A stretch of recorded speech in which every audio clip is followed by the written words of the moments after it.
Hello everyone. Our today's topic is the building units of the body. That is the brain, the lungs, and the heart. We will be learning about what are the three major internal organs of human body.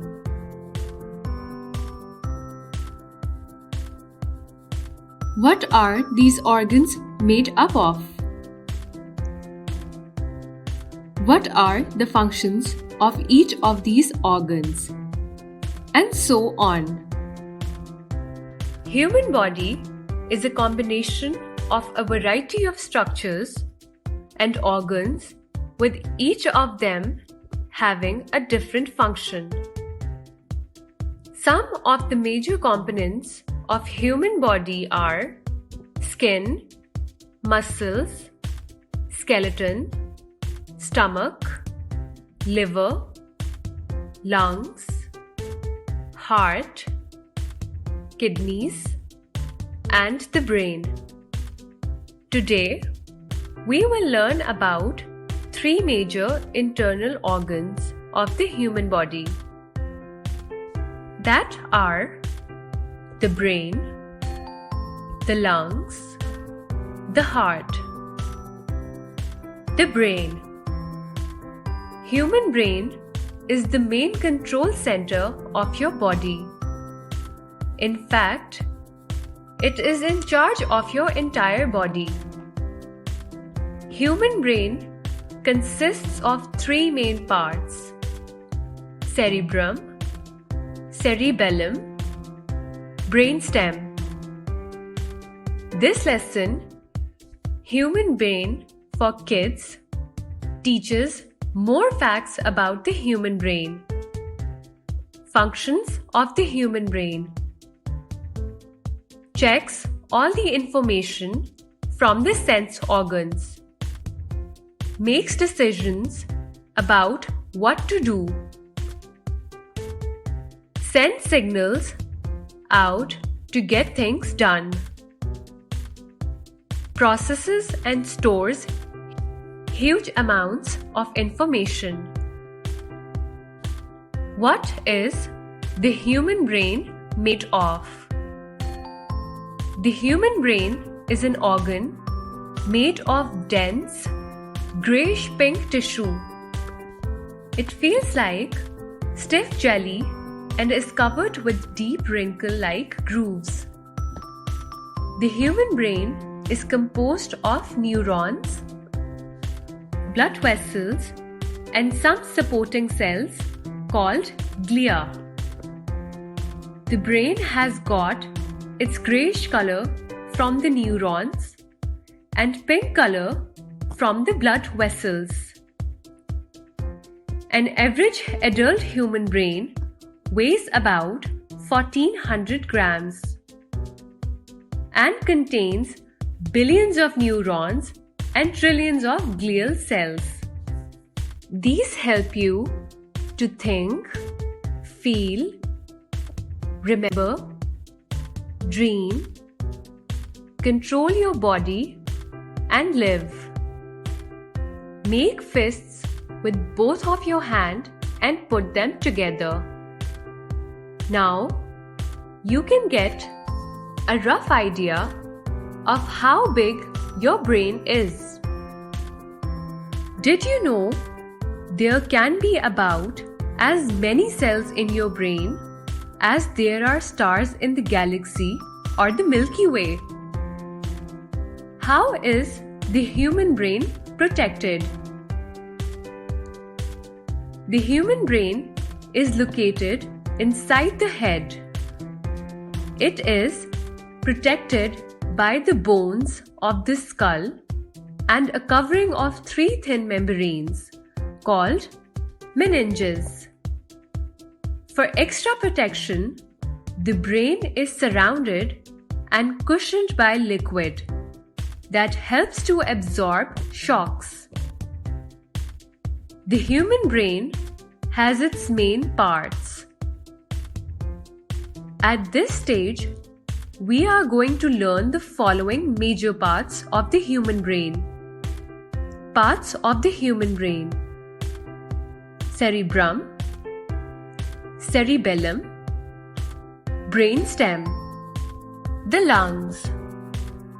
The lungs are a pair of spongy, air-filled organs located on either side of the chest. Thorax. The trachea, or the windpipe, conducts inhaled air into the lungs through its tubular branches called bronchi. The bronchi then divide into smaller and smaller branches called bronchioles, finally becoming microscopic. The bronchioles eventually end in clusters of microscopic air sacs called alveoli. In the alveoli, oxygen from the air is absorbed into the blood.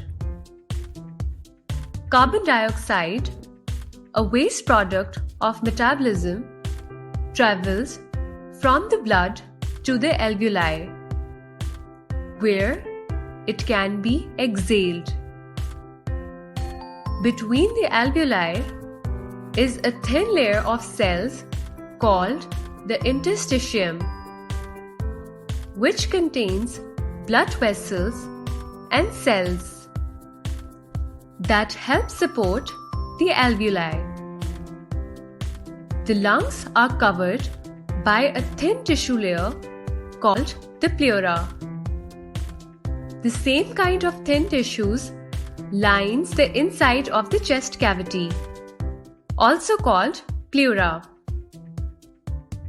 A thin layer of fluid acts as a lubricant, allowing the lungs to slip smoothly as they expand and contract with each breath.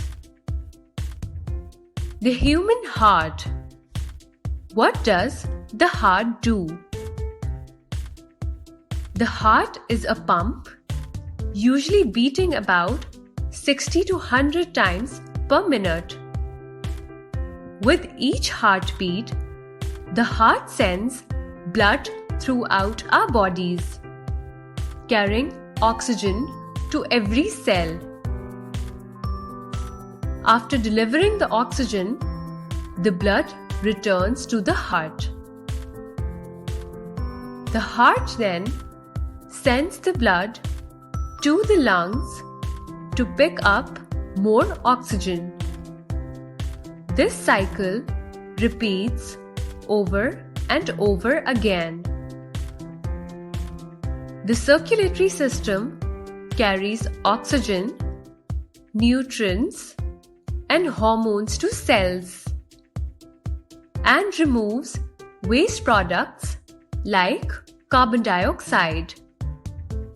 These roadways travel in one direction only to keep things going where they should. What are the parts of the heart? The heart has 4 chambers, 2 on top and 2 on bottom. The 2 bottom chambers are the right ventricle and the left ventricle. These pump blood out of the heart. A wall called the interventricular septum is between the 2 ventricles. The 2 top chambers are the right atrium and the left atrium. They receive the blood entering the heart. A wall called the intratrial septum is between the atria. The atria are separated from the ventricles by the atrioventricular valves. The tricuspid valve separates the right atrium from the right ventricle. The mitral valve separates the left atrium from the left ventricle. Two valves also separate the ventricles from the large blood vessels that carry blood leaving the heart. The pulmonic valve is between the right ventricle and the pulmonary artery, which carries blood to the lungs. The aortic valve is between the left ventricle and the aorta, which carries blood to the body. What are the parts of the circulatory system? Two pathways come from the heart. The pulmonary circulation is a short loop from the heart to the lungs and back again. The systematic circulation carries blood from the heart to all the other parts of the body and back again. In pulmonary circulation, the pulmonary artery is a big artery that comes from the heart. It splits into two main branches and brings blood from the heart to the lungs. At the lungs, the blood picks up oxygen and drops off carbon dioxide.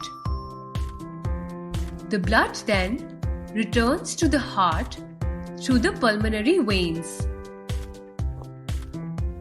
In systematic circulation, next, blood that returns to the heart has picked up lots of oxygen from the lungs, so it can now go out to the body. The aorta is a big artery that leaves the heart carrying this oxygenated blood. Branches of the aorta send blood to the muscles of the heart itself, as well as all other parts of the body. Like a tree, the branches get smaller and smaller as they get farther from the aorta. At each body part, a network of tiny blood vessels called capillaries connects the very small artery branches to very small veins. The capillaries have very thin walls, and through them, nutrients and oxygen are delivered to the cells. Waste products are brought into the capillaries. Capillaries then lead into small veins. Small veins lead to larger and larger veins as the blood approaches the heart. Valves in the veins keep blood flowing in the correct direction. Two large veins that lead into the heart are the superior vena cava and inferior vena cava. The terms superior and inferior don't mean that one vein is better than the other, but that they are located above and below the heart. Once the blood is back in the heart, it needs to re-enter the pulmonary circulation and go back to the lungs to drop off the carbon dioxide and pick up more oxygen. How can I help keep my heart healthy? To help keep your heart healthy, get plenty of exercise. Eat a nutritious diet. Reach and keep a healthy weight. If you smoke, quit. Go for regular medical checkups. Tell the doctor about any family history of heart problems. We hope now you have learned about the heart and its functions and the various parts of heart. If some concepts are not clear, then replay the video again and again. Still, if you have some questions, then ask your teacher.